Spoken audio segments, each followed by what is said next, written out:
Cinema ಬಗ್ಗೆ ತುಂಬಾ ಮಾತಾಡ್ತಾರೆ. ಕನ್ನಡ ಇಂಡಸ್ಟ್ರಿ ಚಿಕ್ಕದು, ಕನ್ನಡದಲ್ಲಿ ಆರ್ಟಿಸ್ಟ್ ಇಲ್ಲ, ಹ್ಮ್. ಕನ್ನಡ ಇದು ಯಶ್ ಬರಕ್ ಮುಂಚೆನೂ ನಾವು ಬಂದಾಗ್ಲೂ ಹೇಳಿದ್ರು ಜನ. ಹೌದು.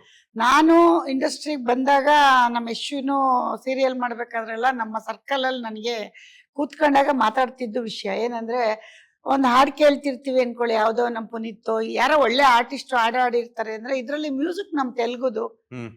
ಅವ್ರು ಹೇಳ್ತಿದ್ದು ಇದು ನಮ್ ತಮಿಳಿಂದ ಕದ್ದಿದ್ದಾರೆ, ನಮ್ಮ ಮಲಯಾಳಿಂದ, ಈ ತರ ಹೇಳೋರು. ಯಾಕೆಂದ್ರೆ ಅವ್ರ ಭಾಷೆ ಅವ್ರಿಗೆ ಹೆಚ್ಚು. ಇಲ್ಲಿ ಬೆಂಗಳೂರಲ್ಲಿ ಎಲ್ಲಾ ಭಾಷೆಯವ್ರು ಇರೋದ್ರಿಂದ ಎಲ್ಲ ಒಂದ್ ಕಡೆ ನಮ್ಗೆ ಅನ್ಸೋದು, ಏನ್ ನಮ್ಮನ್ನ ಇಷ್ಟು ಚಿಕ್ಕದಾಗಿ ನೋಡ್ತಾರೆ ಇವ್ರು, ನಾವೇನು ಮಾಡಲ್ವಾ, ನಮ್ಗೇನ್ ಬುದ್ಧಿ ಇಲ್ವಾ ಅನ್ಸೋದು. ಅವಾಗ ಎಷ್ಟ್ಗೂ ಅನ್ಸೋದು ನಂಗೆ.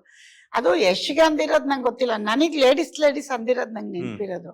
ಆಮೇಲೆ ಎಲ್ರು ಹೆಂಗೆ ಅಂದ್ರೆ ಯಶ್ ಬರ್ಬೇಕಾರೆ ಸುಮಾರು ಜನ ನನಗ್ ಅಂದಿರೋದು, ನಾನು ಎಲ್ಲೂ ರಿವೀಲ್ ಮಾಡಿಲ್ಲ, ಇವತ್ತು ನಿಮ್ ಚಾನಲ್ ಅಲ್ಲಿ ಹೇಳ್ತಾ ಇದ್ದೀನಿ.